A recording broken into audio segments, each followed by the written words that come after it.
And good evening from the Westfield Studio Theater in the Idea Center at Playhouse Square in Cleveland. I'm Russ Mitchell, anchor and managing editor at WKYC TV here in Cleveland. And I'm Ann Fisher, host and executive producer of All Sides with Ann Fisher at WOSU Public Media in Columbus. Welcome to the first Senate debate presented by the Ohio Debate Commission, a coalition of news organizations, universities, and civic groups that came together this year to encourage better debates for better elections. We welcome those watching and listening throughout the state on television, radio, and live streaming, and of course those here in our studio audience. The audience here has agreed to remain silent so that we can focus on what the candidates are saying. However, we welcome you to applaud at this moment as we welcome our candidates, incumbent Democratic Senator Sherrod Brown and his Republican challenger, Congressman Jim Renacci.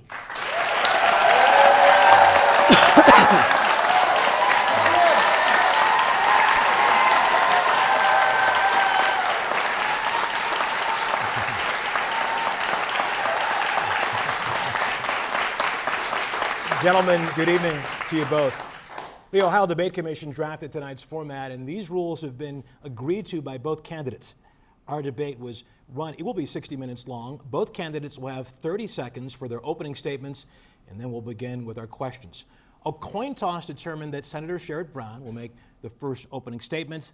He'll take the first question as well. He'll then have 90 seconds to respond, and Congressman Jim Renacci will answer the same question for 90 seconds. Senator Brown will then have 30 seconds for rebuttal.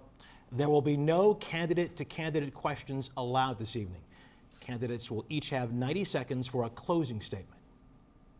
And with that, let's begin. Senator Brown, you have 30 seconds for your opening statement. Ms. Fisher, thank you. Mr. Mitchell, thank you for continuing this proud tradition of Ohio debates on all kinds of political offices and campaigns. I start by recognizing my wife, Connie Schultz, in the audience, and our daughters, left to right, Emily, Elizabeth, and Caitlin. I'm honored that they're here, and always thank my wife for her support and being who she is in my life. So I look forward to this debate. I look forward to debating Congressman Renacci. Thank you again for hosting it. Thank you, Senator Brown. Congressman Renacci, you have 30 seconds for your opening statement. Well, I want to thank the Debate Commission for sponsoring this event. I want to thank my wife, Tina, and my family for being here. And I want to thank the Senator for being here as well. Look, tonight you're going to hear about two visions for Ohio from two very different people. My vision is for Ohio first. My vision is to make sure we're growing our economy and continuing to grow our economy. The Senator's vision is of Washington first, creating one job for himself and actually loving Washington and Chuck Schumer so much that he's forgotten about the people of Ohio. And with that, let's begin. Senator Brown, first question for you this evening. Of course, tonight we're in Cleveland, a city on the rise, as you know, with wonderful things happening and some of the best people you'll meet in the world. But it is also a city with a crime problem. As we speak tonight, there have been 100 murders in this city this year, the 5th year in a row. We've crossed that mark.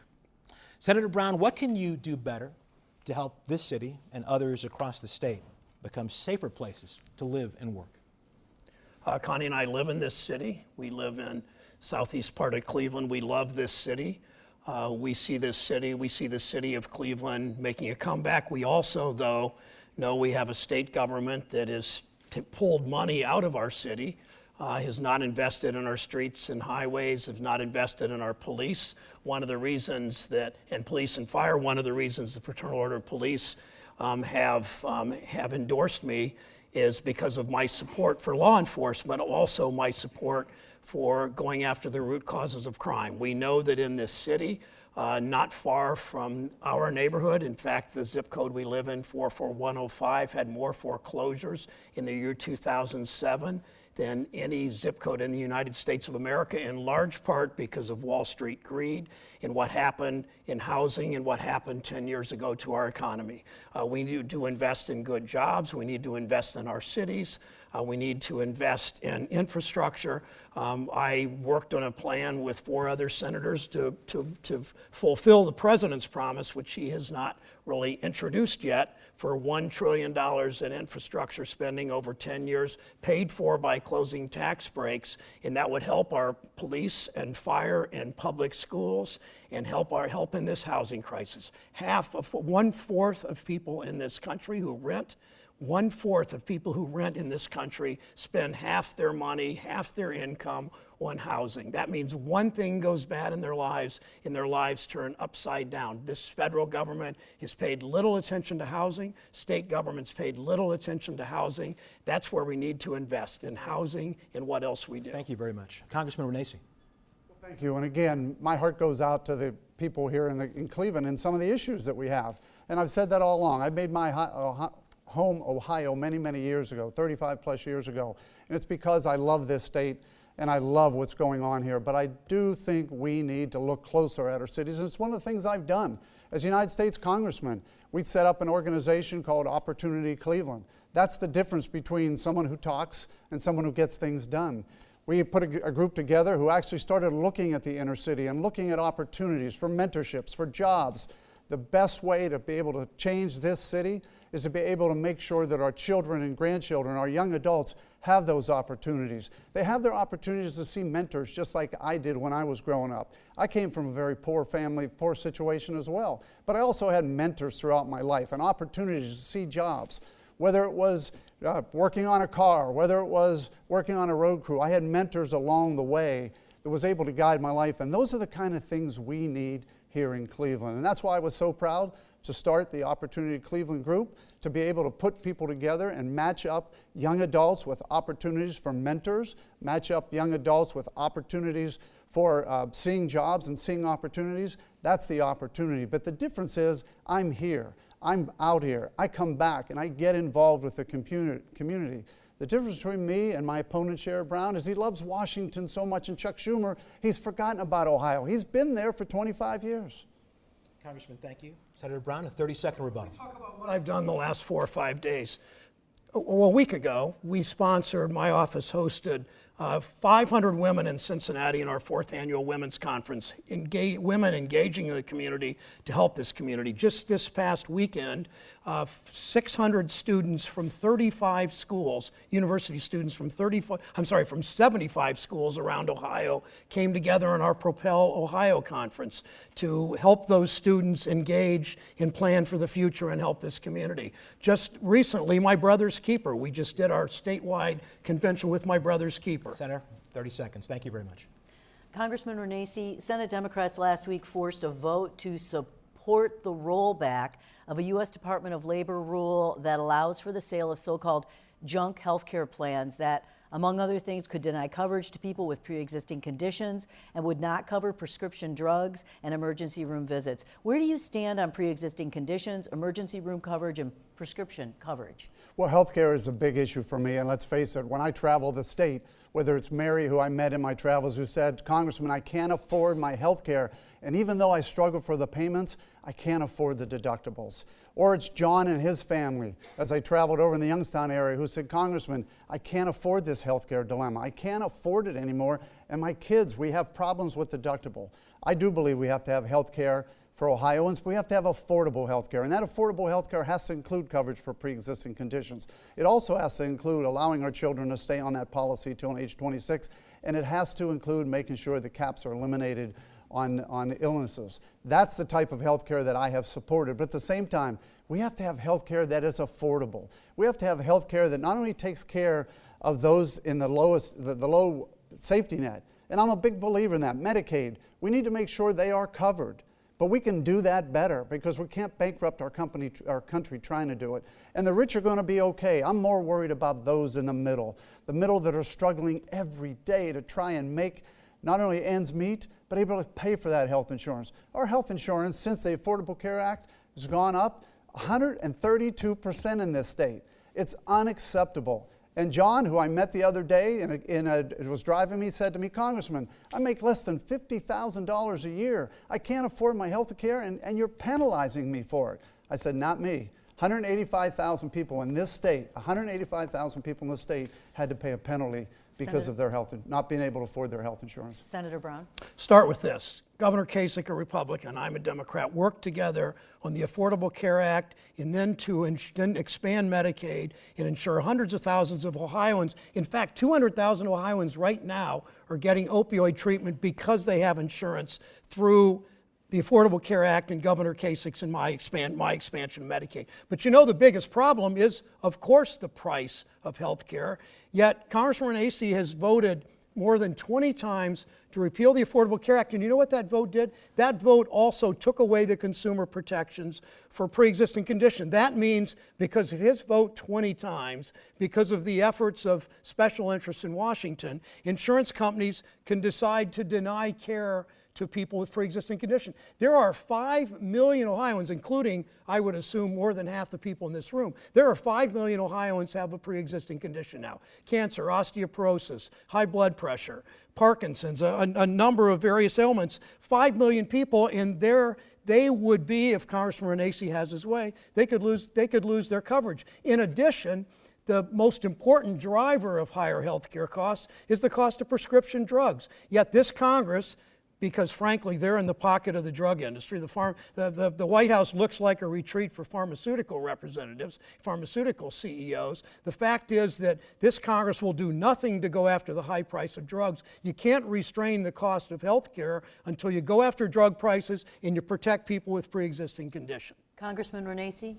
Sure. Well, it's interesting. The opioid addiction is terrible. And when I talk to people in this state and I hear their concerns, I hear the families who've lost children. This opioid issue didn't just start last week or last month. It started over the last 20 plus years. And I noticed that Senator Brown talked about how we're working towards fixing it. The problem is he's been part of the problem with some of the policies that have caused it. The Affordable Care Act needs to be changed. It's unaffordable right now. And people like Senator Brown, who never lived in the real world and love Washington more than representing Ohio, need to understand people can't afford it. We now turn to the audience for our next question. It goes to Senator Brown. Here's Greg Swart of Columbus. Good evening. My question is, without tariffs on imported goods, how can American manufacturers compete on a level playing field with manufacturers in countries with a lower standard of living than ours? Mr. Swart, thank you. And thank you for coming up from Columbus. You start with this. We have seen a generation now of companies shutting down production in my hometown of Mansfield, or my wife's hometown of Ashtabula, or Cleveland or Garfield Heights, shut down production, move overseas, and then build a plant there and collect a tax break for doing it. I have, my entire career, one of my first votes was in opposition to the North American Free Trade Agreement. I've taken on presidents of both parties in the trade policy that they have enacted, because it clearly has hurt American workers and clearly hurt our state and clearly hurt American small businesses and large businesses alike. I've also worked with President Trump on this issue. My first correspondence with him, my first discussion with him was about Buy America in infrastructure. I've been in the middle of renegotiating the North American Free Trade Agreement. I support these tariffs if they're done right. And tariffs, understand, or a trade tool, a tool to get to a permanent policy later. But the fact is, while I fought against bad trade agreements, Congressman Renacci has supported every single trade agreement since he's been in Congress. Panama, and he called the South Korea, he supported the South Korea trade agreement even though President Trump said it was a horrible trade agreement. So you kind of can't have it both ways. I will always fight for workers. I respect the dignity of work. I understand how important industrial America is, manufacturing to our state. Congressman Renacci? Thank you. Well, look, China started the trade war, and we need to make sure we have a president who's going to work and try and fix that. And that's why I'm proud to see President Trump using tariffs to try and make that happen. But I don't see that as a long-term answer. In fact, I'm concerned about that. A tariff is a tax. A tariff means that consumers are going to pay more money. Ohioans are going to pay more money. So I've said all along, tariffs can be used on a short-term basis, but they can't be used on a long-term basis. And we need to make sure that we're continuing our agreements. The senator talked about agreements that, of course, I approve because Ohioans wanted it. Ohioans, the soybean producers, said to me, we need it. The manufacturers said we wanted to be able to open up new markets. If it was up to Senator Brown, he would sit back in Washington, do nothing, because he doesn't come out here to Ohio enough. He loves Washington too much and loves staying with Chuck Schumer and voting his direction, instead of coming out here and talking to the soybean operators or the producers, instead of talking to the manufacturers. I was just down at the Honda plant. They're concerned about these tariffs. I was just with the soybean producers. They're concerned with these tariffs. This is the problem. We can do it short term, but we can't do it long term. And that's the concern I have as I travel the state. People are concerned. They want to see this trade situation with China changed and fixed, and I do too. And I appreciate this president as one of the first presidents to do this, to work very hard to make sure he's negotiating. But tariffs will not be good long term for Ohioans and for Ohio consumers. Thank you. Senator Brown, you have a 30-second Just to make it clear, I've heard Congressman Nacy maybe 4 times now say I'm never in Ohio. I come home every single weekend. Every single weekend. I go to Washington Monday, come back Thursday. You all know that, so I don't know where that argument's going. But more to the point, about a month and a half ago, in Youngstown, GM laid off a second shift of workers, 1,500 workers, building the Chevy Cruze, cars that many in my family, including some here tonight, have driven, as I buy my suits made in my neighborhood by union workers in Cleveland. And this plant laid off 1,500 workers the same day General Motors announced they were going to build a plant in Mexico. I called the President of the United States personally. I asked him to speak out against that. He didn't, but you know why? The reason I thought I had 9, okay. Seconds. Thank you, Senator. We're going to go to our first video submission now, and Congressman Renacci, this is from you. It comes from Gina Wilt of Columbus. Housing costs have been increasing more rapidly than incomes, especially for people working in low-wage jobs. What would your administration do to reduce the growing gap between stagnant wages and the cost of housing? Well, again, I think housing is a big issue, but it's also wages are an issue, and that's why we need to have an economy that's growing. The economy today is an economy that's growing much faster than past economies. We had the last 10 years of lost time where our economy wasn't growing. Today, we have 4.3% growth. That's more wage earning abilities. We have the opportunities where wages are going up, unemployment's going down. Now the thing we need to do is turn that into making sure that people are trained for these jobs. That's why a couple years ago I said the biggest issue we have in Ohio is making sure people are trained and not just going to college. Training means having VOTEC education and opportunities for VOTEC. Those are the issues that I think we need to be talking about a lot more than some of the issues that Washington seems to want to talk about. They don't understand Ohio as well as being here and talking to the people who do understand Ohio.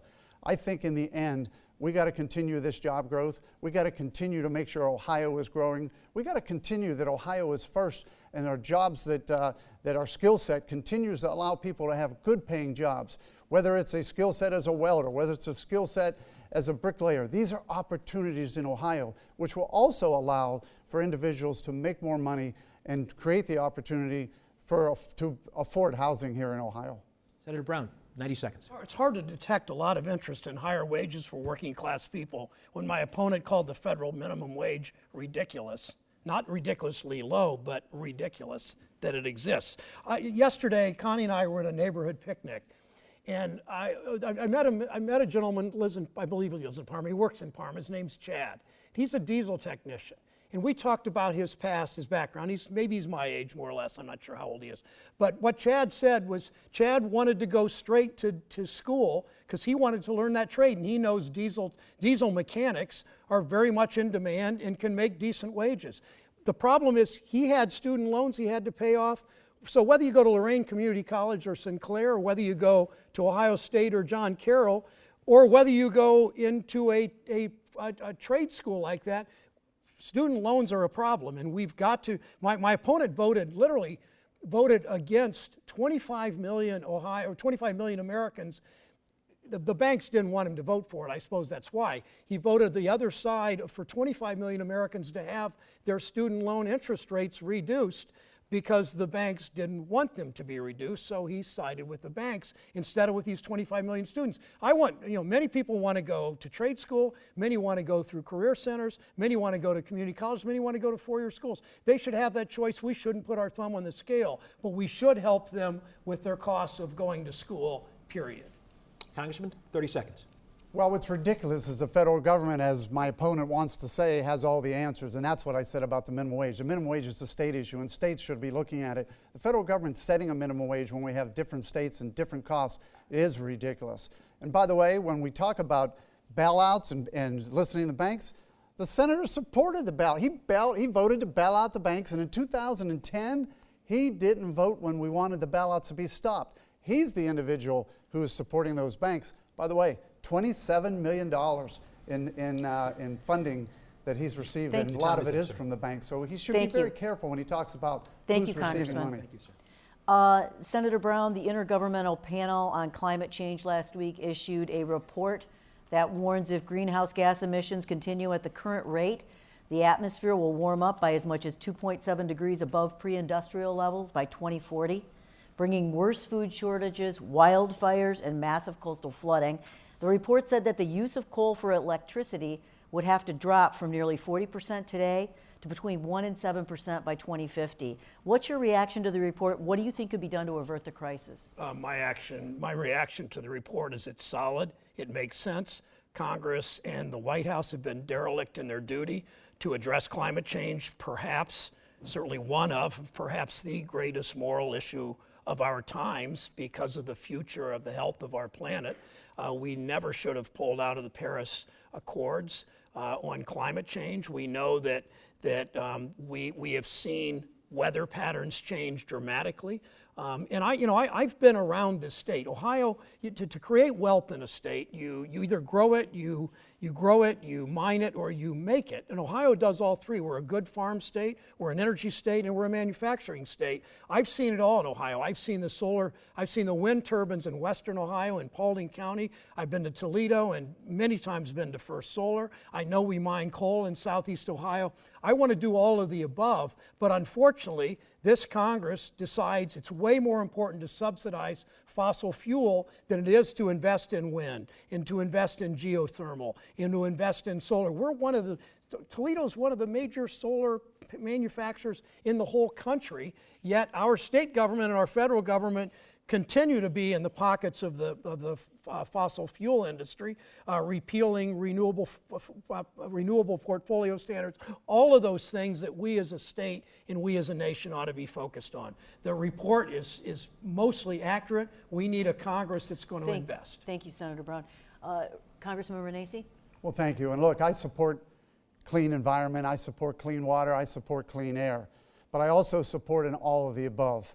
And when it comes to all the above energy, we need to be thinking of those assets that are here in our state compared to other states. The problem with Senator Brown is he's more concerned about other states and Washington, D.C. than he is about this state.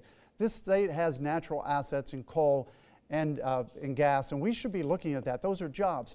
You know, this senator many times wears a canary on his lapel, and he talks about the coal miners.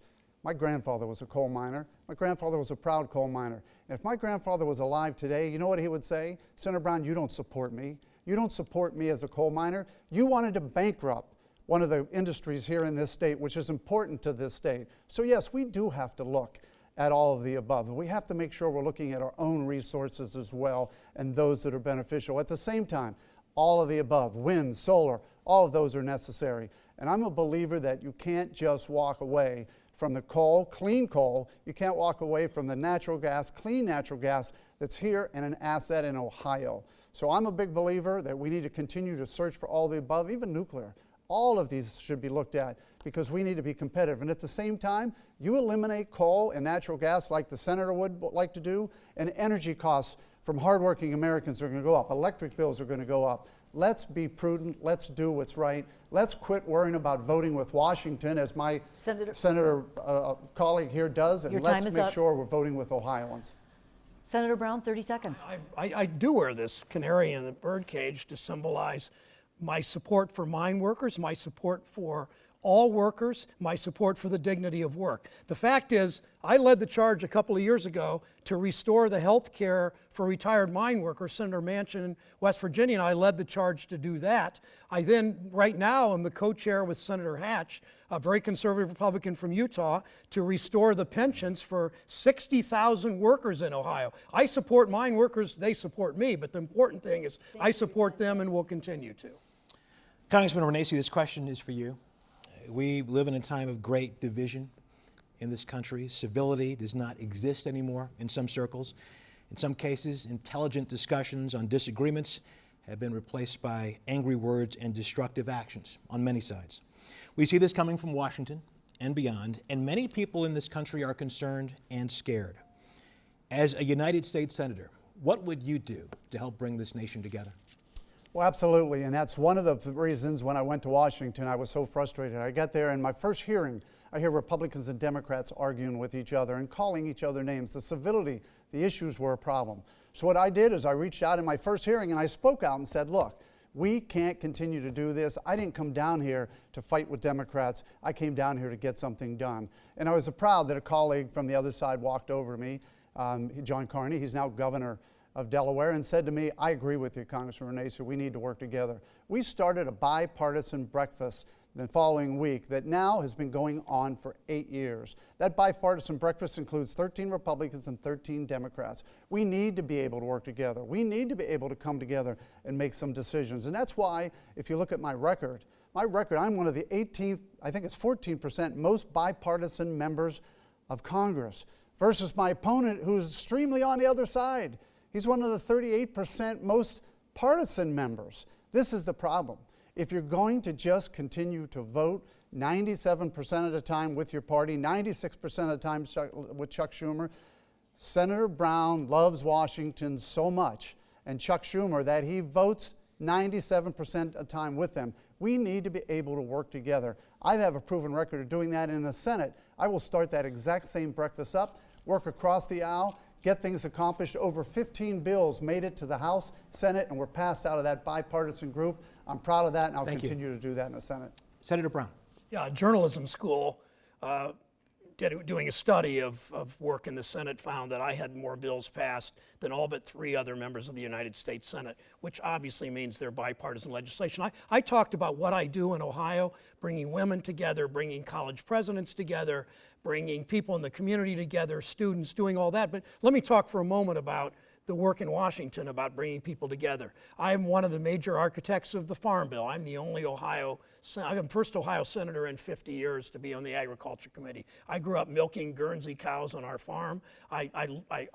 Farm agriculture is such an important part of our state. But my point is the Farm Bill, it's a nutrition bill, it's a rural development bill, it's a conservation bill, it's a family farmer bill.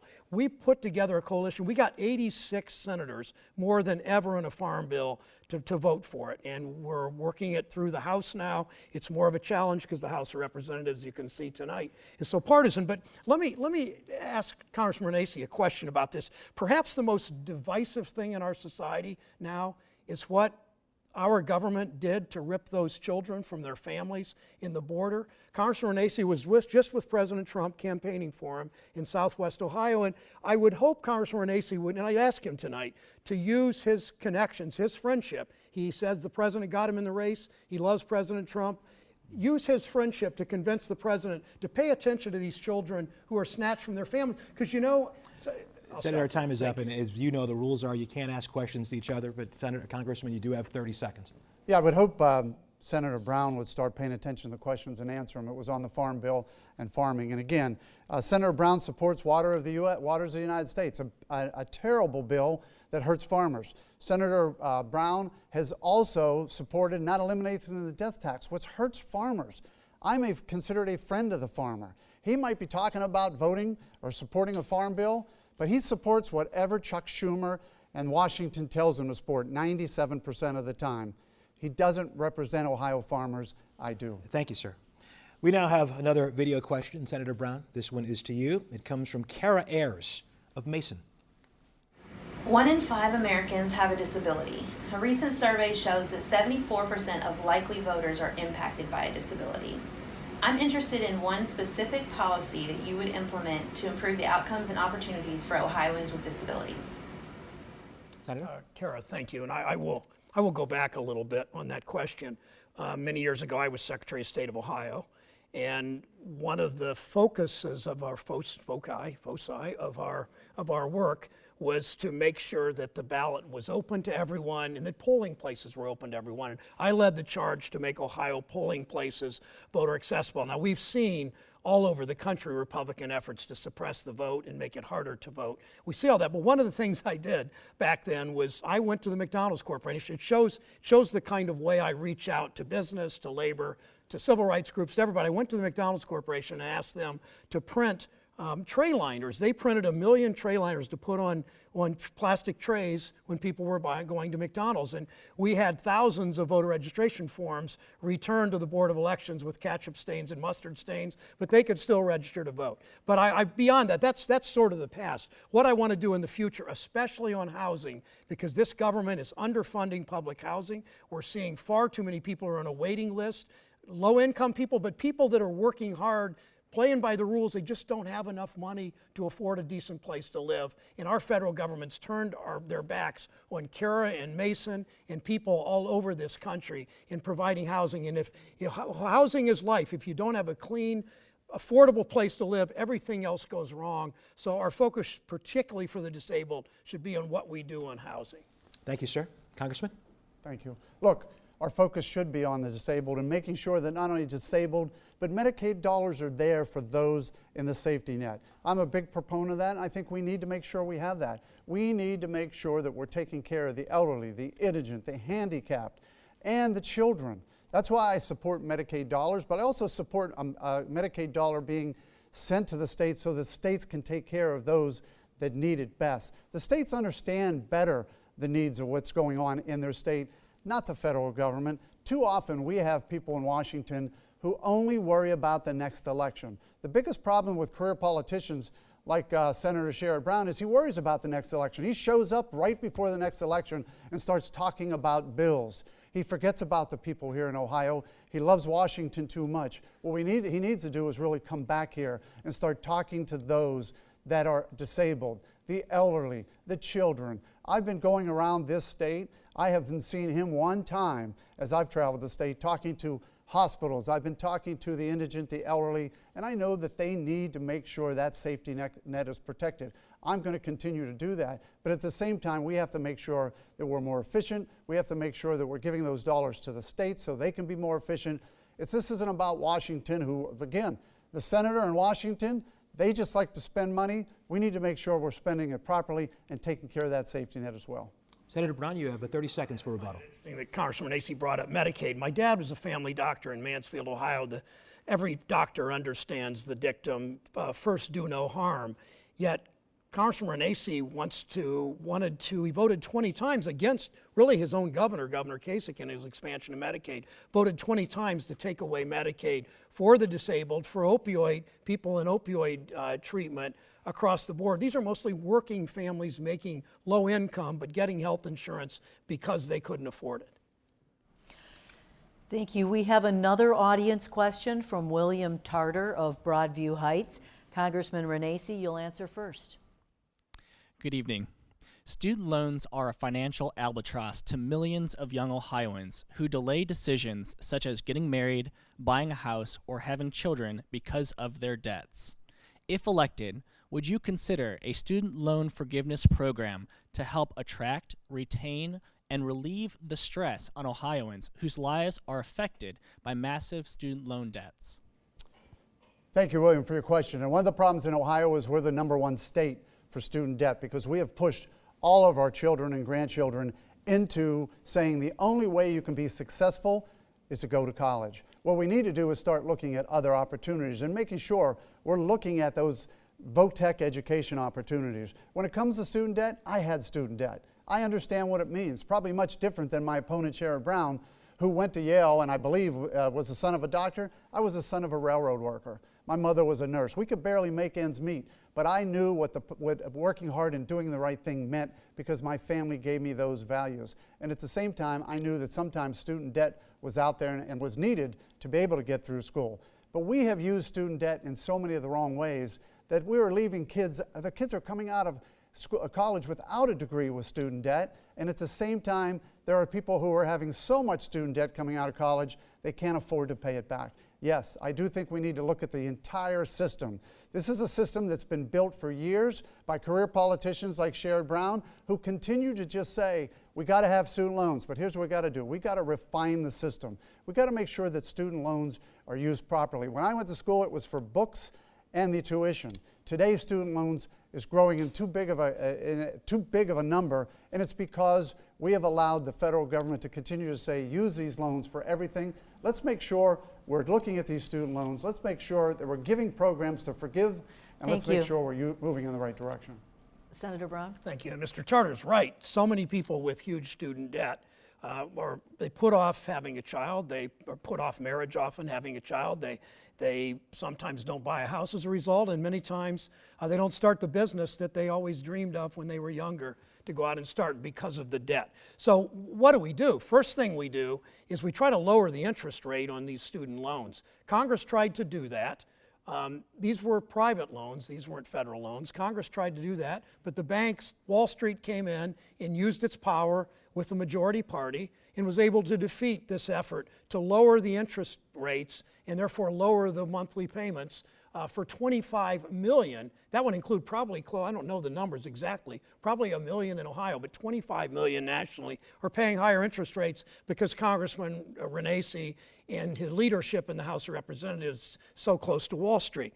But the second thing is this state, maybe that is true, I don't know that this, but about Ohio's ranking in terms of student debt, but this state has continued to underinvest in our great state institutions. When I say great state institutions, I mean Cleveland State and Ohio State. I also mean Tri-C and Sinclair and LC and Lakeland and all of our great community colleges.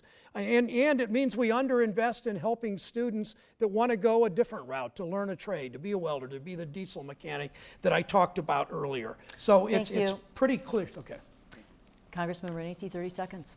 Well, thank you. You would think Senator Sherrod Brown was never in Washington. You would think that all this stuff is occurring, and even though he's been there for 25 years, it didn't happen under his watch. Look, he voted for the bailouts of the banks. He supported the bailout of the banks, and today he's one of the largest receivers of contributions, over $27 million from lobbyists and outside interest groups, including the banks. Here's a guy who seems to forget that he's under his watch, all of these problems have occurred. 25 years in Washington, and he thinks that he hasn't been there, and he acts like he hasn't been there.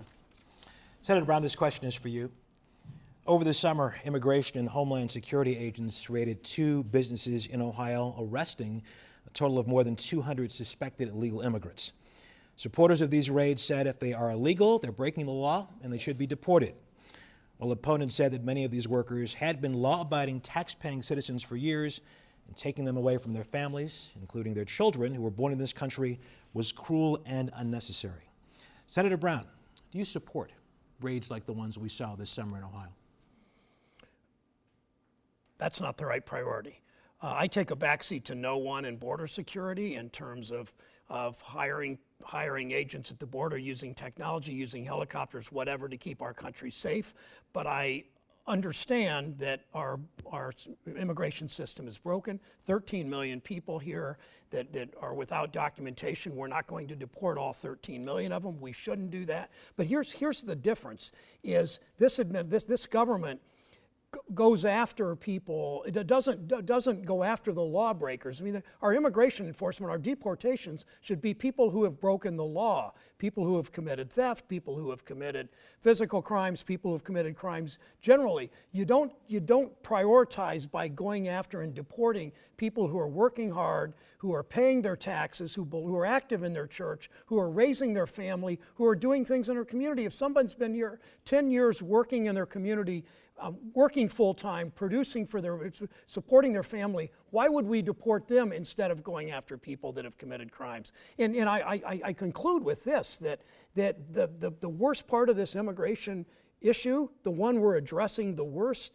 is these snatching children from their families at the border.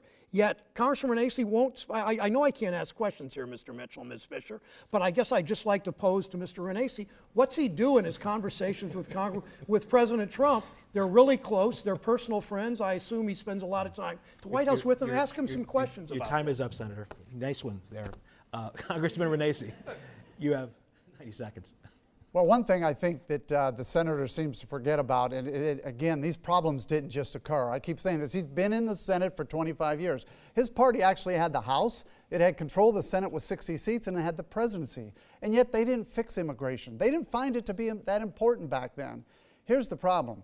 When we're talking about immigration, we're talking about illegal immigration, the senator wants to say that's not illegal and it's not breaking law. There's a reason why it says illegal immigration. Now look, I believe we need to make sure that we're looking at our immigration system that's broken. I traveled with Sandy. She sat next to me in an airplane one day, and she said to me, Congressman, when she found out I was a congressman, she goes, I'm working to become a legal immigrant. And please do not let people who have not gone through the process that I've gone through just be able to become legal immigrants. That is not fair. That is not fair for me. That's not fair for the country. Sandy was coming back to Ohio. Sandy's the one that I think we should be thinking about more, somebody who has worked through the system. That's why I support changing our system and making it better. I support modifying the old system, not the system that has been in there in place. And by the way, it's Congress's issue. This is something Congress should be doing. It's frustrating when I hear Senator Brown talk about the president. When it's Congress and he's been there for 25 years, he loves Washington and Chuck Schumer so much that he's forgotten about voting to fix the immigration system. And that's the issue that is so disheartening for me. Senator Brown, 30 seconds. Congressman Renacci works for the D.C. Travel and Tourism Bureau. Nonetheless, Congressman Renacci keeps talking about my time in Washington.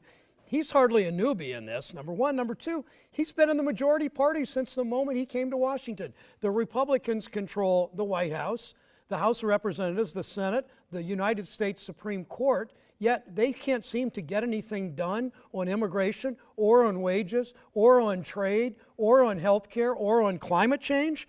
When I think about... Senator, your time is up. Thank you.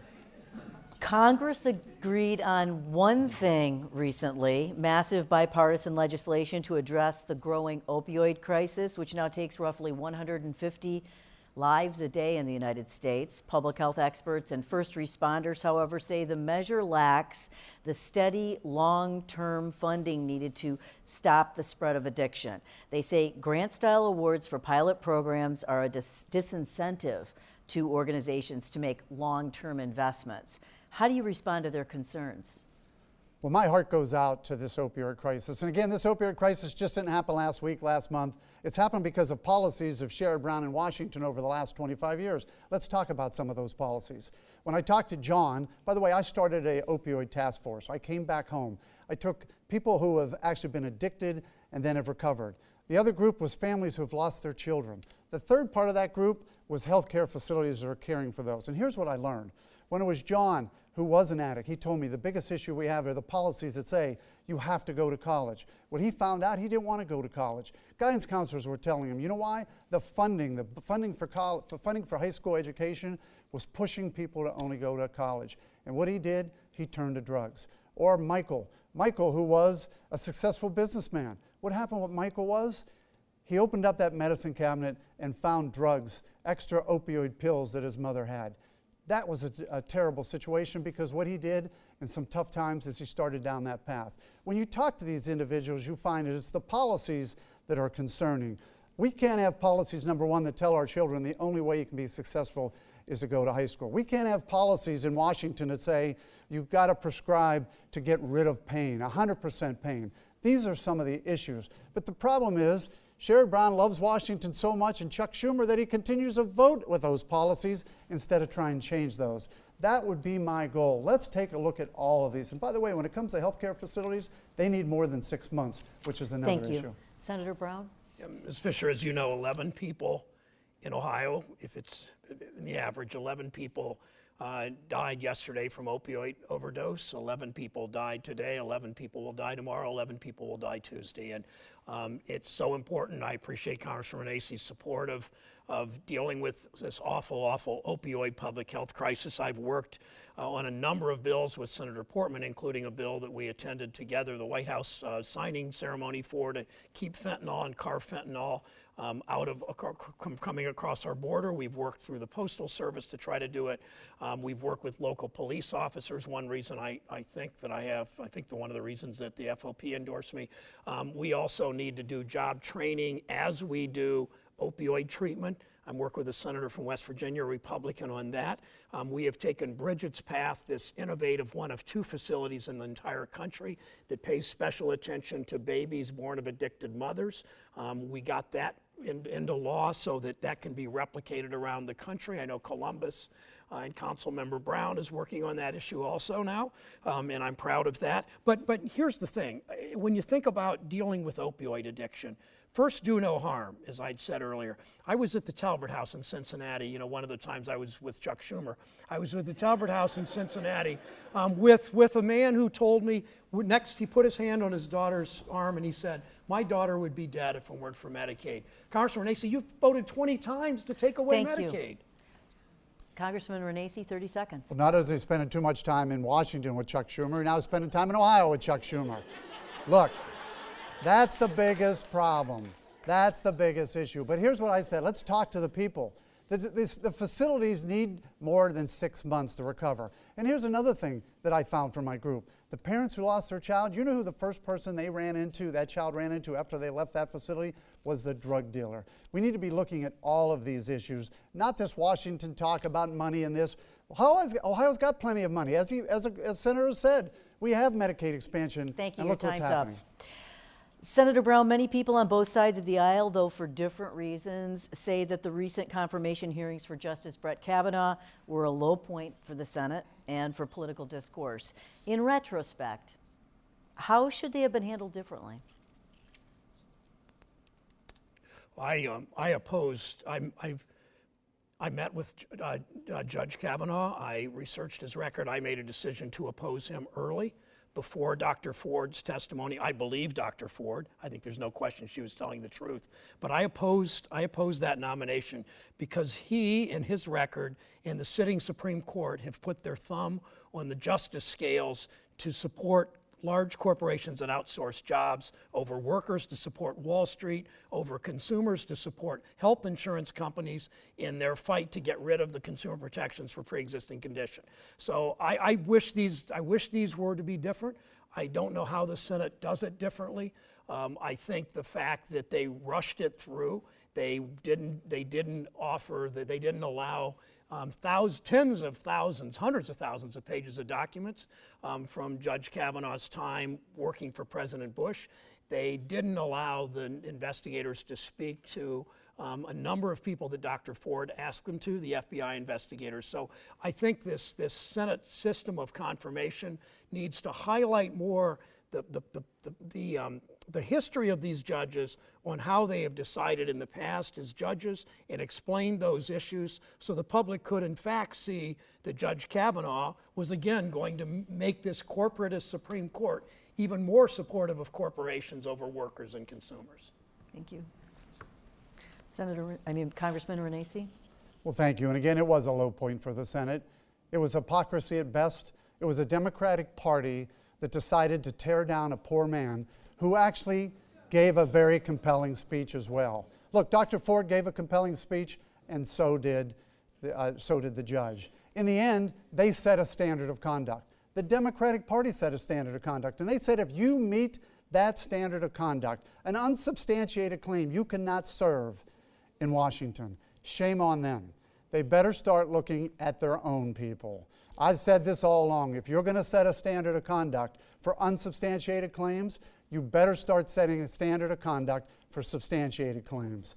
My opponent, Sherrod Brown, has volumes of records of substantiated claims of abuse, of spousal abuse, and the people of Ohio need to see that, look at it, and understand it. He will say that his ex-wife forgave him. God bless her. That is a forgiveness that God bless her for doing that. The problem is, I'm talking about all victims. I'm worried about all victims now of domestic abuse, not just one, every member of domestic abuse. That situation is a standard of conduct that Sherrod Brown now has violated, and he should not be sitting in a U.S. Senate seat any longer. Senator Brown, you have 30 seconds. Congressman Renacci, my former wife asked you to stop attacking our family. She called these charges and your attacks despicable. She is supporting me, and you should be ashamed of yourself. Audience. Audience, again. Audience, we don't have, please, Audience, please. please. We don't have a lot of time left. And again, please hold your applause or displeasure if you would, so we can get as much as we can here in the last few minutes. We're going to do a bit of a lightning round here because we are running out of time. Senator Renacci, I'm going to begin with you. You have 45 seconds to answer this question. This comes from someone, a viewer who posed this question. How do you propose we protect schools from violence while also maintaining the rights of lawful gun ownership? Well, thank you, and that is an issue. We do have lawful gun owners, and those lawful gun owners need to be protected. At the same time, we need to protect our schools. I was a father of 3. I understand what it is to send your child to school every day. But the answer isn't guns, which my opponent will say. The answer is we have to look at what the situation is occurring. We have to make sure our schools are better prepared, which I support. We also have to make sure we're looking at mental health. Mental health is an issue that the federal government and state government has just let go. I, at one point in time, had a facility that served mental health. There was a time where I was told, no more dollars, no more funding. We need to be able to look at mental health and change how we take care of those that need it most, that have that mental health disease. Senator Brown, 45 seconds. Yeah, when you answer a question like that and you get tens of thousands of dollars from the gun lobby, it's hard to do that dance in what you do. Of course it's mental health. Of course it's safer schools. Of course it's all that. But there's a provision in the gun law. If you go out to Cleveland Hopkins, if you're on the terrorist watch list and you go out to Cleveland Hopkins Airport, they won't let you on the plane. You go to Columbus, John Glenn International Airport. I love saying John Glenn Airport.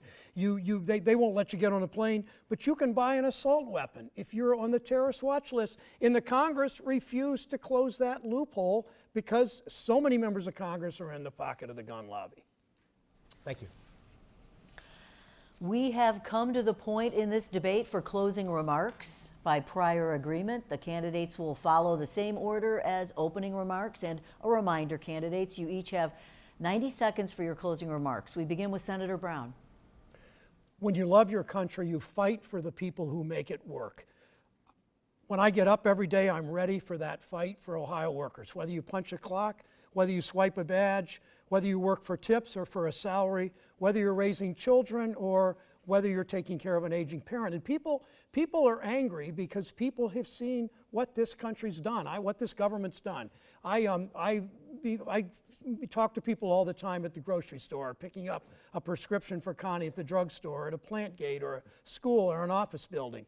And people are angry because they've seen years of trade and tax policy that shut down production in Dayton and Youngstown and move it overseas and then collect a tax break. They've seen a tax bill just a year ago jammed through Congress for the millionaires and the billionaires, and then Republican leaders say you pay for this tax cut in the hole in the budget by cutting Social Security and raising the eligibility age for Medicare. People believe this government, they think the system's rigged. They believe that they see the special interests in Washington having their loopholes and their lawyers and their lobbyists. I believe in the dignity of work. Too many in Washington don't. I believe in the dignity of work, which means if you play by the rules and you work hard, you should be able to get ahead. If you've worked all your life and you've contributed to the community, you ought to have a decent retirement. That's why I'm asking for your vote for re-election. And now, Congresswoman Renacci, you have 90 seconds for your closing statement. Well, thank you. And I want to thank the Debate Commission again for holding this. I want to thank the moderators for the questions. Look, in 1997, there was a congressman who was supporting an idea for term limits because Ohioans supported that idea. And Ohioans said, our biggest concern is we send people to Washington for 20 or 30 years, and they forget about the people they represent. That congressman was Sherrod Brown. He supported the idea of term limits back then, but today he's been there 25 years and wants to be there for 30. He doesn't support, as we've learned, he doesn't support the people of Ohio. He votes 96% of the time with Chuck Schumer, 94% of the time with Elizabeth Warren, 97% of the time with his party. He's the 4th most liberal senator in the entire Senate. That's not Ohio, and that's not Ohio values. Here's what I promise you. I will work every day to make sure that I make Ohio first. I want to be able to grow this economy. I want to be able to continue to make Ohio jobs prosper, just like they're doing now, 4.3% growth. We need somebody in the Senate that's not going to love going to Washington and being with Chuck Schumer so much, now I even learned in Ohio, that he's going to vote for the people in Ohio. Look, he tried to bankrupt the coal industry. He voted for sanctuary cities. He supports sanctuary cities. These are all things that Ohioans don't support. In November, I would ask for your vote. I would ask for your support, and I thank you for holding this event. Congressman Jim Renacci, Senator Sherrod Brown, thank you both for participating tonight. You can applaud now if you'd like.